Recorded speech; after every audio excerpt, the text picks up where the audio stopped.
शलोम अलैकुम बारक यहोशुआ मशियाख। मैं आपका भाई पास्टर सुफियान बनियामीन आपकी खिदमत में हाज़िर हूँ।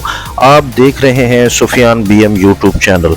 अजीज़ों, अगर आप हमारे चैनल पर नए हैं तो चैनल को सब्सक्राइब कर दें, बेल के बटन को ऑल पर क्लिक कर दें और वीडियो को लाइक कर दें।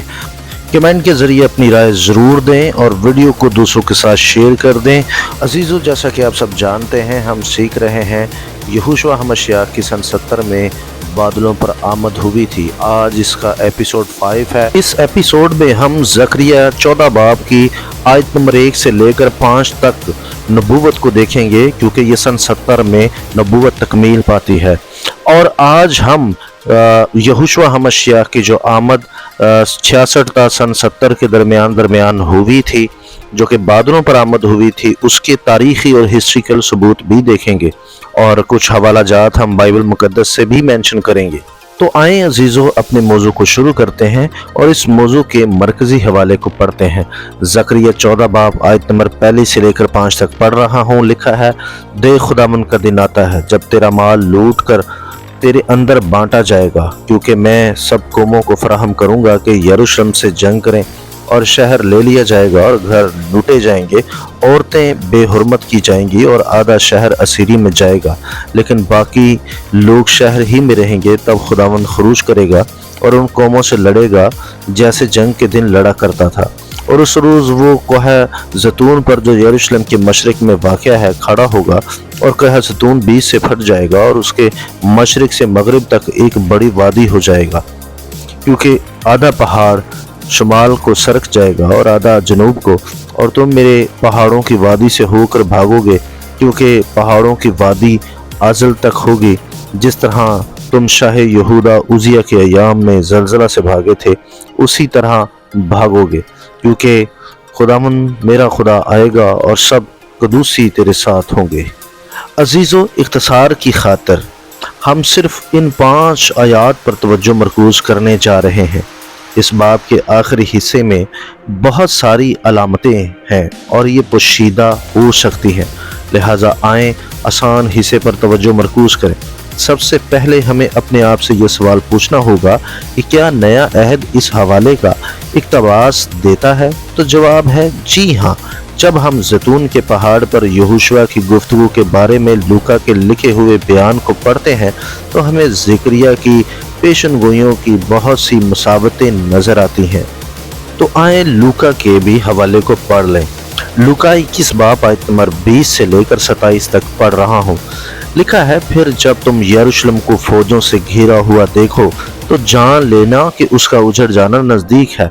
उस वक्त जो यहूदिया में हो पहाड़ों पर भाग जाएं, और जो यरूशलेम के अंदर हो बाहर निकल जाएं, और जो देहात में हो शहर में ना जाएं, क्योंकि ये इंतकाम के दिन होंगे जिनमें सब बातें जो लिखी हैं पूरी हो जाएंगी।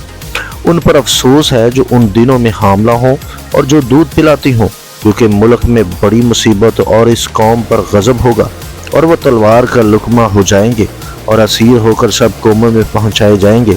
और जब तक गैर कौमों की मियाद पूरी न हो, यरूशलेम गैर कौमों से बमाल होता रहेगा, और सूरज और चांद और सितारों में निशान ज़ाहिर होंगे, और ज़मीन पर कौमों को तकलीफ़ होगी, क्योंकि वो समंदर और उसकी लहरों के शोर से घबरा जाएंगी। वो डर के मारे ज़मीन पर आने वाली बलाओं की राह देखते देखते लोगों की जान में जान न रहेगी, इसलिए आसमान की कुव्वतें हिलाई जाएंगी।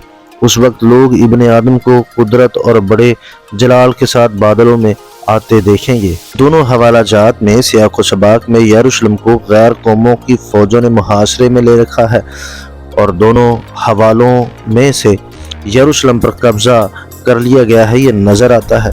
दोनों सियाक़ो सबाक में सैकड़ों यहूदियों को ये दिखाता है कि जला वतन कर दिया गया है। दोनों हवालों में सियाक़ो सबाक में रास्तबाज पहाड़ों पर भाग जाते हैं, और दोनों हवालों में खुदा आसमान पर से ज़ाहिर होता है। जब हम इन झलकियों को देखते हैं तो हम देखते हैं कि ये सब पहली सदी में पहली यहूदी और रोमन जंग के दौरान पूरी हुई हैं। पहली यहूदी रोमी जंग के दौरान रोमी सल्तनत पर मुश्तमिल तमाम अक़वाम यरूशलेम का शहर मुहासरा करने के लिए उसके ख़िलाफ़ आ जाते हैं। उनकी फ़ौजें बिलाखिर सन 70 ईस्वी में यरूशलेम पर कब्ज़ा करने में कामयाब हो जाती हैं। اور یوسفیس کے مطابق 97,000 یہودیوں کو قتل کر دیا جاتا ہے۔ اس کے لیے آپ دیکھیں یوسفیس کی کتاب وار آف دا جوش بک 6 چیپٹر 9 سیکشن 3، زکریا 14 باب آیت نمبر 5 اور لوکا 21 باب آیت نمبر 27 کی دوسری آمد کا بیان ہے۔ لوکا 21 باب آیت نمبر 27 حوالہ کہتا ہے کہ یہوشوا بادلوں میں ظاہر ہوتا ہے، لیکن یہ نہیں کہتا کہ وہ زمین پر اترتا ہے۔ میرا یقین ہے کہ یہ پیشن گوئی ایک معجزاتی نشان میں پوری ہوئی جو یروشلم کے محاصرے سے کچھ دیر پہلے آسمان پر ظاہر ہوئی۔ اس کے لیے دیکھیں یوسفیس کی کتاب کا بیان۔ یوسفیس کی کتاب میں کچھ یوں لکھا ہے، ان علامات کے علاوہ عید کے چند دن بعد آرٹمیسس کے مہینے کی 21ویں تاریخ کو ایک خاص اور حیرت انگیز اور ناقابل یقین واقعہ نمودار ہوا۔ اس کا بیان ایک افسانہ لگتا ہے اگر اس کا تعلق آنکھوں دیکھے گواہوں کے ساتھ نہ ہوتا اور اس کے بعد ہونے والے واقعات نہ ہوتے، یعنی یروشلم کا محاصرہ نہ ہوتا۔ غروب آفتاب سے پہلے بختر بند فوجوں کے رتھ بادلوں اور آس پاس کے شہروں کے درمیان دوڑتے ہوئے دیکھے گئے تھے۔ اس کے لیے دیکھیں یوسفیس وارز آف دا جوش بک 6 چیپٹر 5 سیکشن 3۔ ہسٹری کا دوسرا بیان، ٹائسٹس کی ہسٹری، یہاں کچھ یوں لکھا ہے، ان کی یعنی یروشلم کی بربادی کی نشاندہی کرنے سے پہلے بہت سے شاندار نشان ظاہر ہوئے تھے جو ان لوگوں یعنی یہودیوں کی تمام قربانی اور نظروں سے نہیں ٹلے تھے۔ فوجوں کو نشان زد ہتھیاروں کے ساتھ ہوا میں لڑتے ہوئے دیکھا گیا اور بادلوں سے ہیکل پر آگ برس رہی تھی۔ اس کے لیے دیکھیں ٹائچیوس کی ہسٹری بک 5 سیکشن 13۔ ہسٹری کا تیسرا بیان، یہاں کچھ یوں لکھا ہے، سورج کے غروب ہونے سے پہلے رتھ اور مسلح دستے پورے خطے میں درمیانی ہوا میں بادلوں کے ذریعے پہیے چلاتے ہوئے اور شہروں کو گھیرے میں لے رہے تھے۔ اس کے لیے دیکھیں ایسیبیوس چرچ ہسٹری بک 3 چیپٹر 8۔ یروشلم کی تباہی سے پہلے آسمانوں پر کچھ حیرت انگیز واقعات ہوئے اور مسیحی اور غیر مسیحی دونوں مورخین نے اس کی گواہی دی۔ اس کو تاریخ میں درج کیا گیا۔ مجھے یقین ہے کہ یہ یروشلم کی عدالت ہونے کے بارے میں یہوشوا ہمشیاہ کے بادلوں پر آنے کی نبوتی کلام کی تکمیل تھی۔ اس طرح زکریا 14 باب آیت نمبر 4 تا 5 تک پورا ہوا، جہاں یہ لکھا ہے کہ تب یہوہ خروج کرے گا اور قوموں سے لڑے گا۔ مجھے یقین ہے کہ اگرچہ یہ ایک ناقص ترجمہ ہے، دراصل یہاں درست ترجمہ کچھ یوں ہونا چاہیے تھا، یہوہ باہر جائے گا اور ان قوموں کے ساتھ لڑے گا، یعنی یہوہ یعنی یہوشوا یروشلم کا محاصرہ کرنے والی رومی فوجوں یا قوموں کے خلاف لڑنے کے لیے بادلوں پر نہیں آیا تھا، وہ یروشلم کے لوگوں کے ساتھ لڑنے کے لیے بادلوں پر آیا تھا۔ یروشلم کے لوگ زکریا 14 باب میں قصوروار فریق ہیں، یہی وجہ ہے کہ وہ مارے گئے اور جلا وطن ہو گئے۔ یاد رکھیں زکریا 13 باب یہ کہہ کر ختم ہوتا ہے کہ 2/3 یہودی مر جائیں گے یا جلا وطن ہو جائیں گے۔ زکریا 14 باب آیت نمبر 2 کے مطابق آدھا شہر جلا وطن ہو جائے گا، لیکن باقی لوگ شہر سے ہرگز نہیں کٹیں گے۔ زندہ بچ جانے والوں میں سے جو یروشلم سے تعلق رکھتے تھے ان میں سے آدھوں کو جلا وطن کر دیا گیا تھا۔ یوسفیس کی کتاب کے مطابق یا یوسفیس کی ہسٹری کے مطابق یہ تعداد 97,000 تھی، تاہم باقی آدھے ہلاک ہوئے یا جلا وطن کیے گئے، بلکہ زکریا 14 باب آیت نمبر 4 تا 5 کے مطابق زیتون کے پہاڑ پر شاندار طریقے سے وہ فرار ہو گئے۔ زیتون کا پہاڑ مشرق سے مغرب تک ایک بہت وسیع وادی سے 2 حصوں میں تقسیم ہو جائے گا، ایسا زکریا میں لکھا ہے۔ یہاں لکھا ہے تم میرے پہاڑوں کی وادی میں بھاگ جاؤ گے، جیسا کہ میں نے کہا کہ مجھے یقین ہے کہ یہ نبوت ابتدائی کلیسیا میں پیلا کے علاقہ کی طرف جانے والے سفر میں پوری ہوئی۔ متعدد ذرائع کے مطابق مسیحنک رومیوں سے بچنے کے لیے یروشلم کے محاصرے سے پہلے یروشلم سے بھاگ گئے تھے۔ اس کے لیے دیکھیں چرچ ہسٹری کا بیان۔ چرچ ہسٹری میں کچھ یوں لکھا ہے، یروشلم میں کلیسیا کے لوگوں کو جنگ سے پہلے مکاشفہ کے ذریعے شہر کے ان لوگوں کو حکم دیا گیا تھا جو اس کے اہل تھے کہ پیریا کے شہروں میں سے ایک میں رہنے کے لیے جائیں، جسے وہ پیلا کہتے تھے۔ اس کے لیے یہوشوا ہمشیاہ پر ایمان لانے والوں نے یروشلم سے سفر کیا اور مقدسین آدمیوں نے یہودیوں کے شاہی دارالحکومت اور یہودیہ کی پوری سرزمین کو یکسیر ویران کر دیا۔ اس کے لیے دیکھیں ایسیبیوس church history book 3 chapter 5 section 3। Church history से साबित होता है कि यहोशुआ हमश्याख ने उस दौर की ईमानदार कलीसिया को किसी मुकाशवा या नबूवत के जरिए बता दिया था कि यरूशलेम पर हमला होने वाला है और तुम यहाँ से भाग जाओ। और यहोशुआ हमश्याख ने पहले से नबूवत भी की थी, इसलिए सारी कलीसिया जो ईमानदार तबका था वो सब के सब पीला के पहाड़ों की तरफ भाग गए। इसके लिए एक और बयान हम हिस्ट्री से देखते हैं। हिस्ट्री का दूसरा बयान कुछ यूं है। पीला से उसका आगाज यरूशलेम से खुरूज के बाद हुआ, जब तमाम शागिर्द पीला में रहने के लिए गए, क्योंकि मसीह ने उनसे कहा था कि यरूशलेम को छोड़कर चले जाएं, क्योंकि उसका मुहासरा होगा। इस मशवरे की वजह से वो इस जगह मुंतकिल होने के बाद पीरिया में रहने लगे। इसके लिए देखें इपिफेनिस पनारियन बुक 29 चैप्टर 7 सेक्शन 7 और 8। अगर कोई यरूशलेम से पीला की तरफ भागेगा तो उसे जैतून के पहाड़ पर भागना पड़ेगा, जैसा कि ज़करिया 14 बाब बयान करता है। मुझे यकीन है कि ज़करिया मेटाफोरिकली ज़ुबान इस्तेमाल करता है जब ज़करिया कहता है कि यहोवा लफ्ज़ी तौर पर पहाड़ पर खड़ा है और अपने लोगों को गुजरने की इजाज़त देने के लिए उसे तकसीम करता है, जैसा कि मिका की किताब में पहले बाब के आयत नंबर 3 और 4 में भी मेटाफोरिकली लैंग्वेज इस्तेमाल की गई है। बिल्कुल वैसे ही ज़करिया में भी की गई, ख़ास तौर पर जैतून के पहाड़ के बारे में। यहाँ कुछ यूँ लिखा है, मिका पहला बाब आयत नंबर 3 और 4।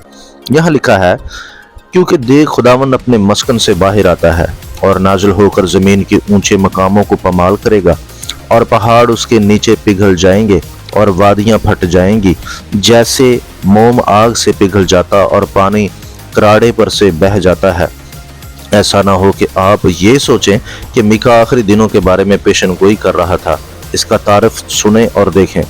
पहला बाब पहली आयत में इसका तारफ बताया गया है। लिखा है, सामरिया और यरूशलेम की बाबत खुदावन का कलाम जो शहाने यहूदा योताम व अखज व हिजकिया के अयाम में मिका मोरशती पर रोया में नाज़िल हुआ।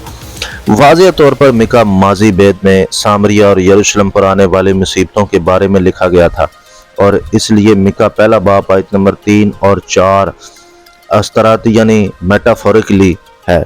इसी तरह मुझे यकीन है कि ज़करिया 14 बाब मेटाफोरिकली था। जब ज़करिया ये कहता है कि यहोवा जैतून के पहाड़ पर खड़ा है तो उसे तकसीम करता है। मुझे यकीन है कि पेशनगोई मेटाफोरिकली तौर पर उस वक्त पूरी हुई जब यहोशुआ हमश्याख यरूशलेम के खिलाफ बादलों पर आया, लेकिन उसने अपने लोगों को जैतून के पहाड़ पर भागने की तलकीन की और उन्हें पीला तक महफूज रास्ता फराहम किया, जहां वो 70 ईस्वी में यरूशलेम के मुहासरे के दौरान फरार हो गए थे। जब हम नए अहदनामे को पुराने अहदनामे की तशरीह करने देते हैं तो हम देखते हैं कि ज़करिया 14 बाब 70 AD में रोमियों के जरिए यरूशलेम की तबाही और पीला की तरफ मेसियाने के कूच के बारे में एक पेशनगोई है। यहोशुआ हमश्याख अपने फरिश्तों के साथ बादलों में नमूदार हुआ और उसने जाहिर किया कि वो यरूशलेम के खिलाफ लड़ने आया है। जब रोमी अकवाम ने यरूशलेम का मुहासरा किया तो उन्होंने शहर को फतह कर लिया। 1.1 मिलियन यहूदियों को कत्ल किया गया और 97,000 मजीद जला वतन कर दिए गए। ताहम शहर के तमाम मिसियनिक्स यरूशलेम से कोहा जैतून के ऊपर से पीला की तरफ भागे, जैसा कि यहोशुआ हमश्याख ने हुक्म दिया था, और बिल्कुल इसी तरह जैसे ज़करिया ने पेशनगोई की थी। लिहाजा नए अहद के मुताबिक ज़करिया 14 बाब कम अज कम आयत 1 से लेकर 5 तक पहली सदी में पूरी हो गई है। अज़ीज़ों, आज की वीडियो में हमने हिस्ट्रिकल एविडेंस देखे हैं कि यहोशुआ हमश्याख बादलों पर आया था, और बाइबल से भी हम इस सीरीज़ में साबित कर चुके हैं कि यहोशुआ की नबूवतें दरअसल उसी दौर के बारे में थीं और सन 70 में वो पूरी हुई। अब तमाम मरज़ई और तमाम वो मिसियानियाँ, वो इबियोनाइस जो यहोशुआ हमश्याख पर से ईमान को ख़त्म कर रहे हैं, अपने कान खोल कर सुन लो। ए मरज़इयो, देख लो, सन 70 में यहोशुआ की आमद हुई थी। ए मरज़इयो, कान खोल कर सुन लो।